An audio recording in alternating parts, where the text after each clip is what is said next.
It's my pleasure to welcome Sébastien again. Very nice to see you again, Sébastien.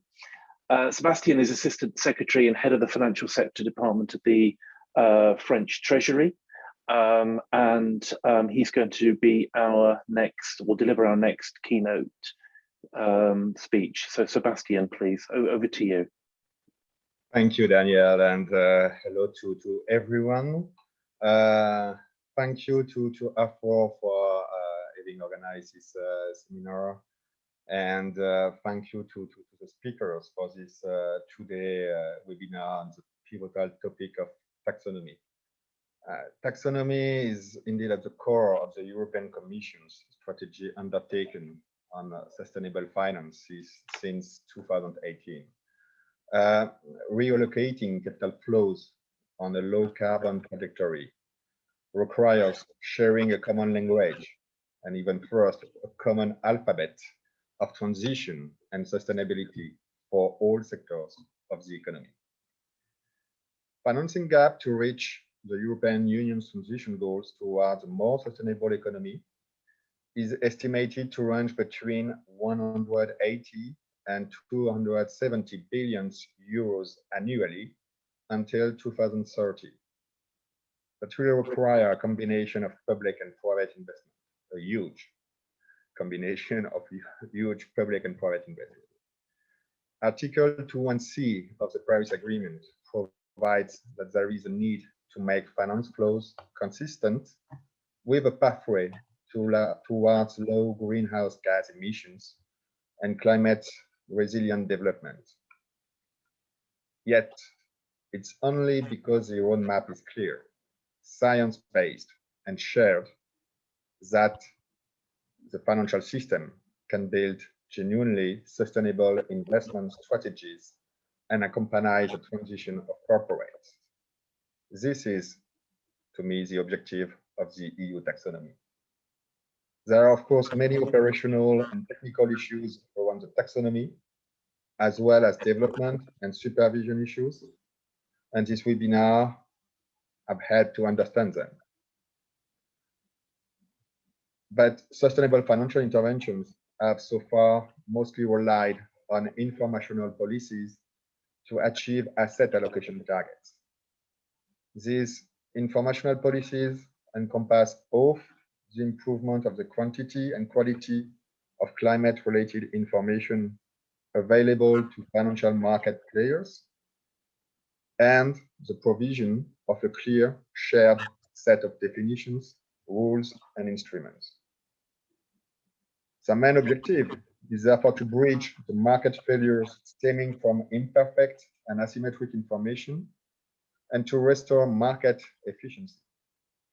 They should simultaneously incentivize the flow of financial resources to sustainable activities and uncover new potential financial risks to which investors react. Having said that, we are all aware that informational policies are not easy to implement, even though this is a first step. This is why discussions between regulators, supervisors, practitioners, and academics are so crucial to do better. This is all the more essential as the taxonomy is a dynamic object.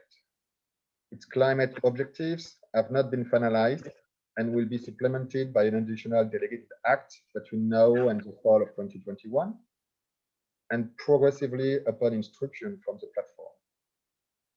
It will be completed by its environmental objectives, which constitute the second leg of carbon neutrality,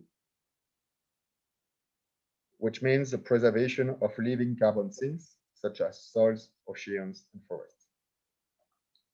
It's also all the more essential to fully understand the taxonomy because the first transparency requirements, both for financial products and companies, will come into force in 2022, so very, very soon.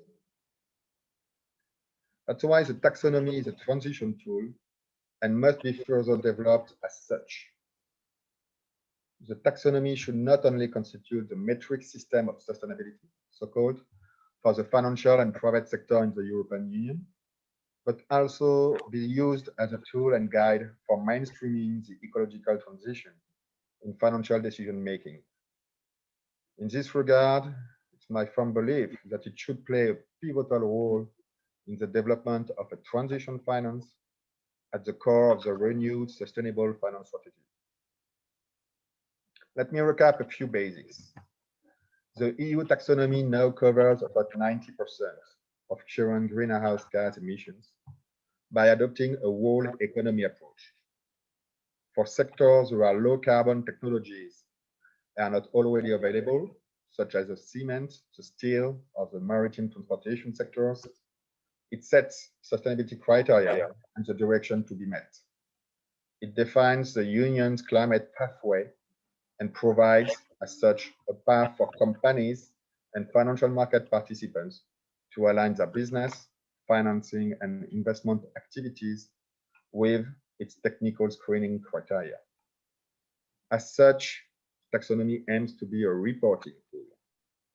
It allows for greater transparency and comparison between companies, but also between asset managers, investment firms, banking institutions, and insurers as regards the sustainable portion of their portfolios. These requirements will enter into application starting in 2022, which will be a major step forward. So that's a reporting tool. But it's also the taxonomy, a transition tool, as the use of alignment reporting is embedded into the entire sustainable finance framework, which is under construction at the EU level, in labels and standards for financial instruments, in product governance and distribution rules, as well as in prudential rules currently in pillars 2 and 3, as they are being developed on ESG by the European Banking Authority. So both reporting and transition tool. But having said that, for the taxonomy to be genuinely useful for the ecological transition, which is the end goal, of course, we must adopt, in my view, an open, forward-looking, and dynamic approach.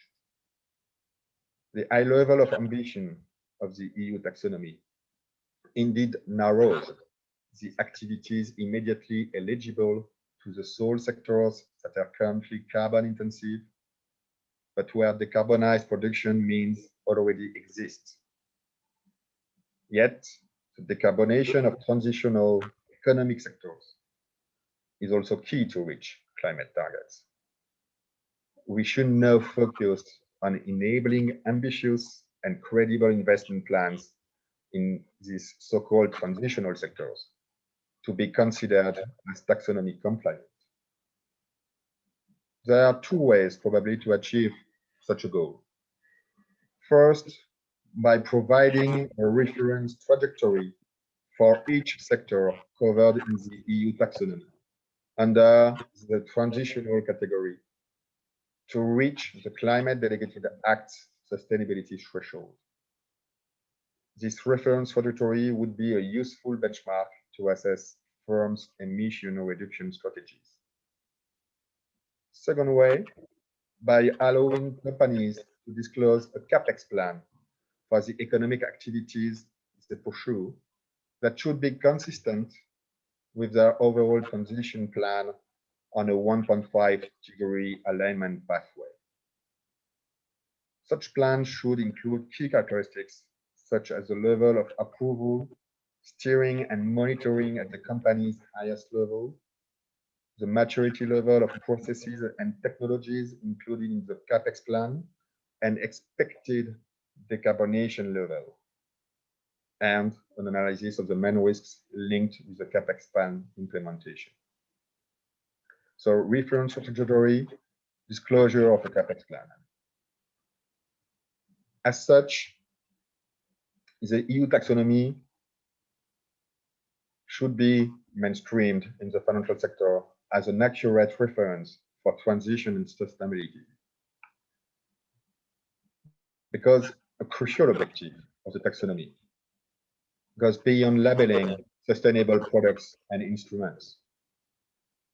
It involves financial market participants accompanying the transition in an ambitious way via a diversity of financial products, instruments, and mechanisms, such as sustainability-linked instruments.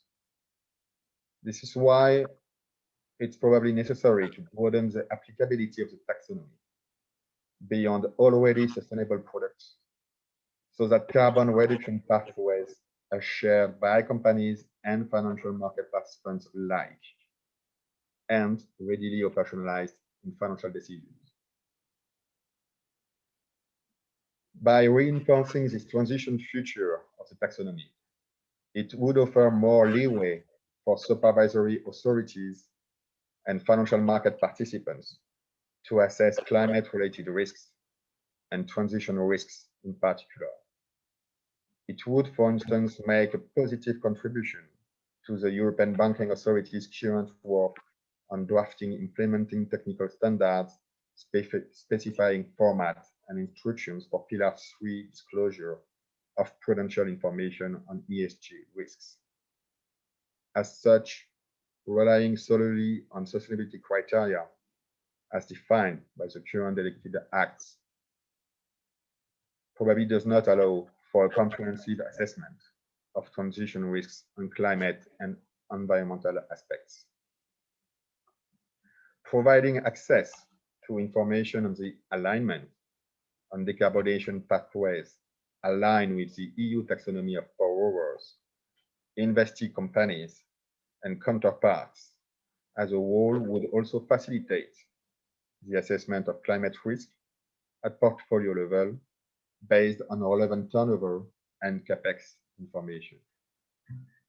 It would be complementary to a harmful criteria approach as currently developed by the platform.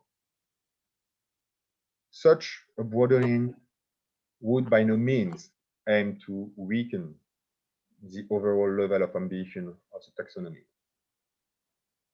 But in my view, it would substantially strengthen it on all levels of decarbonization for companies.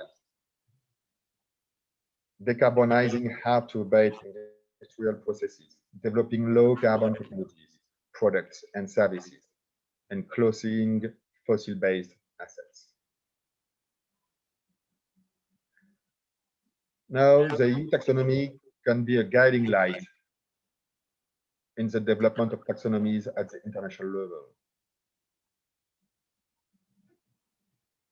International markets can no longer be fragmented on the climate and environmental issue, and a common ground needs to be found. Shared design principles for taxonomies need to be found at the G20 level.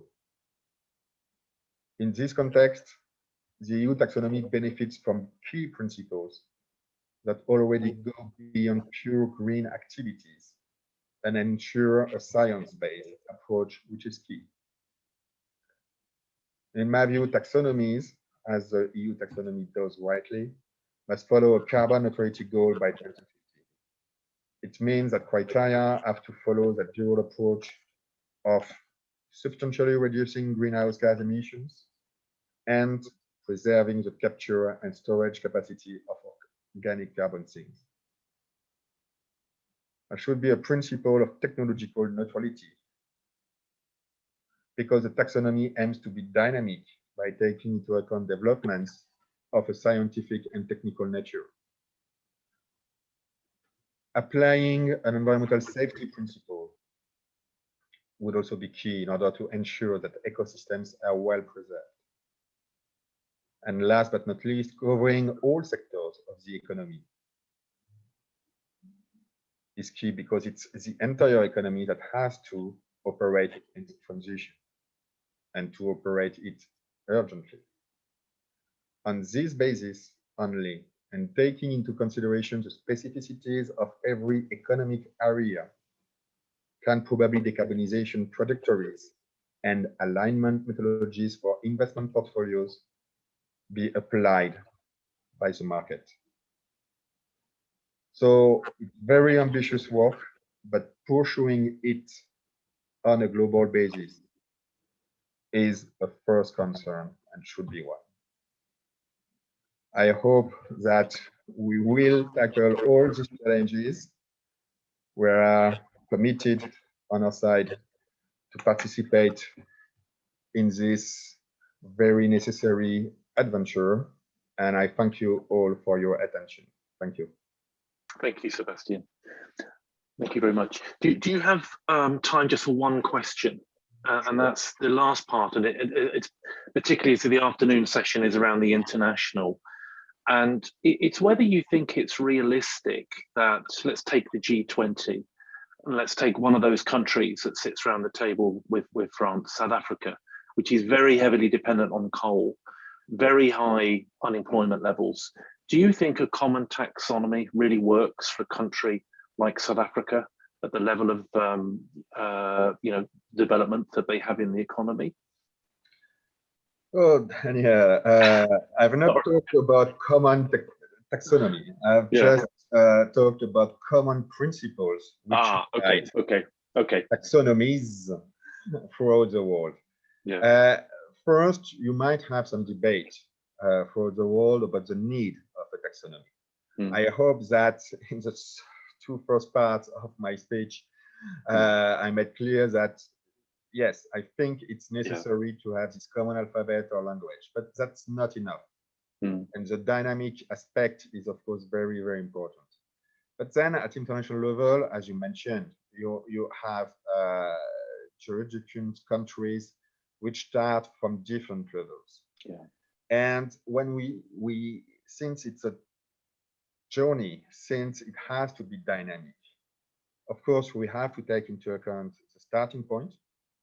It's a vital necessity in order to embark everyone. And then the journey is important. And when you rely heavily on coal right now, what you can see with South Africa example you mentioned is that they are going towards gas. You might see also in other countries a path towards nuclear. So I mean, here, yes, we probably cannot think of a unique taxonomy. Of course, EU taxonomy is seen as quite ambitious by many countries, but what is also very encouraging is the international platform set up by the Commission in order to embark such countries to discuss, to put common principles in order to have the broadest transition possible throughout the world, and based on shared consent, but also shared instruments that will, of course, help a lot. Okay, thank you. Yep, that's very good. Thank you, Sébastien. Really appreciate you sharing your thoughts with us today. And we keep meeting on Zoom. Looking forward to meeting you in person, hopefully next year. Thank you, Sébastien. Thank you. Au revoir. Bye.